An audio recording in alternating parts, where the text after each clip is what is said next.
మీ business ఏదైనా మీ ఊర్లో promotion చేయాలంటే అది సుమన్ టీవీతోనే సాధ్యం. ఇప్పుడే సంప్రదించండి.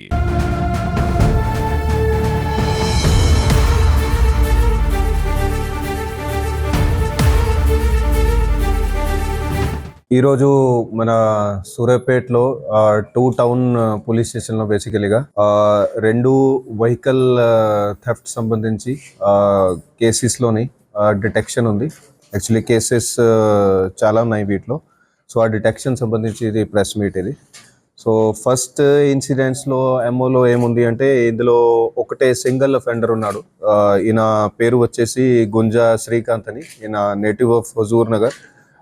23 ఇయర్స్ ఉంటాడు. ఆయన కూలి పని చేస్తాడు ఇతను. సో ఇతను బేసికలీగా ఎక్కడెక్కడైతే వెహికల్స్ పార్క్ అయి ఉన్నాయో, స్పెషల్గా హాస్పిటల్ దగ్గర, కాలేజెస్ దగ్గర, అక్కడ పార్క్ అయిన 2 వీలర్స్ని అక్కడ ఏదో కీ పెట్టి, డూప్లికేట్ కీ పెట్టి, లేకపోతే కొన్ని అది వాళ్ళు తాళం పెట్టలేక అక్కడనే బండి యజమాని ఎవరితో ఉంటాడు విదౌట్ లాకింగ్ ద వెహికల్ అట్లా డైరెక్ట్గానే వదిలేసి వెళ్ళిపోయాడు. అట్లాంటి వెహికల్ చూసుకొని ఇట్లా ఇతను దొంగతనం చేసేవాడు. సో ఇట్లా మనం ఇది మనకి ఇన్ఫర్మేషన్ ఉంది. అట్లానే ఆ ఇన్ఫర్మేషన్ ప్రకారంగా వెహికల్ చెకింగ్ ఏర్పాటు చేస్తే ఇతన్ని పట్టుకోవడం జరిగింది. ఇతని దగ్గర ఇప్పుడు మనం 12 వెహికల్స్ రికవరీ చేసినాము 12 కేసెస్లోని. ఆ కేసెస్ కూడా వేరే వేరే జిల్లాలకి సంబంధించిన ఉన్నాయి. 4 కేసెస్ మన సూర్యాపేట జిల్లాకి సంబంధించిన ఉన్నాయి. 2 టౌన్ది 3, కోదాడ పోలీస్ స్టేషన్ది 1, అట్లాగే నల్గొండలో మిర్యాలగూడ టౌన్ పోలీస్ స్టేషన్ది 1 కేసు ఉంది. దాని ఖమ్మం సంబంధించి 6 కేసులు ఉన్నాయి. ఇవన్నీ కేసెస్లో ఇప్పుడు ఇతను దొంగతనం చేసిన బైక్స్ అన్నీ కూడా రికవరీ చేయడం జరిగింది.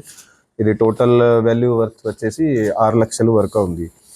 దీంతో పాటుగా ఇంకో సందర్భంలో ఇందులో 2 ఫెండర్స్ ఉన్నారు. వీళ్ళు కార్స్ కానీ బైక్స్ కానీ 2 కూడా వీళ్ళు దొంగతనం చేసేవాళ్ళు. వాళ్ళ పేర్లు వచ్చేసి కూరాపట్టి నర్సింగ్ రావు అని ఉన్నాడు. ఇతంది సికింద్రాబాద్, 44 సంవత్సరాలు ఉంటాడు. ఇంకో సెకండ్ వచ్చేసి బాతా ప్రసాద్ అని, ఇతంది పార్వతీపురం ఏపీ స్టేట్లోని. ఇతను 39 ఇయర్స్. సో వీళ్ళది ఏమేమో ఉంది అంటే ఇది వీళ్ళు చీటింగ్ లాగా ఎక్కడైనా వెహికల్ ఎక్కుతారు, లిఫ్ట్ అడిగి వెహికల్ ఎక్కుతారు.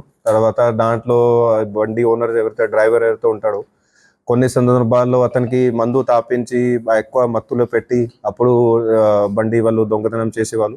కొన్ని సందర్భాల్లో ఆ మైకులు ఎవరైతే ఉంటారో ఓనర్ అది కొంచెం దిగుతాడు, నేను ఎక్కడ ఏదో పర్చేసింగ్ చేసుకుంటా అని అతను వెళ్ళిపోయిన తర్వాత ఇమీడియట్లీ వాళ్ళు అక్కడ ఆయన లేనప్పుడు వీళ్ళు వెహికల్ తీసుకుని పోయేవాళ్ళు.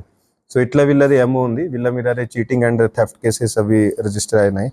సో వీళ్ళ దగ్గర 6 వెహికల్స్ అవి మనం రికవర్ చేసినాము.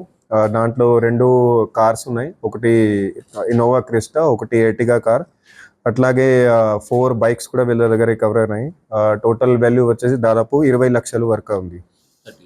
సో ఇది టోటల్ మనం కంబైన్డ్ చేసి చూస్తే దాదాపు 30 లక్షల వరకు ఇది 2 ఇన్సిడెంట్స్లో కూడా రికవరీ చేయడం జరిగింది. వీళ్ళది కొంచెం పాత నేర చరిత్ర కూడా ఉంది. బాతా ప్రసాద్ ఎవరైతే ఉన్నాడు ఇతని మీద విశాఖపట్నంలో ఇంతకుముందు 2 కేసులు ఉన్నాయి. సో 2 కేసెస్లో కూడా మా సూర్యాపేట టౌన్ పోలీస్ వాళ్ళు, స్పెషల్గా 2 టౌన్ పోలీస్ వాళ్ళు చాలా మంచి పని చేశారు. ఇక్కడ మన డిఎస్పి రవి, అట్లాగే ఇన్స్పెక్టర్ రాఘవులు, దెన్ ఆల్ ఎస్ఐస్ వాళ్ళ టీమ్స్ అందరూ కూడా చాలా మంచి పని చేశారు. వాళ్ళది మంచి పని చేసినందుకు అందరికీ కూడా శుభాకాంక్షలు తెలుపుతున్నాను.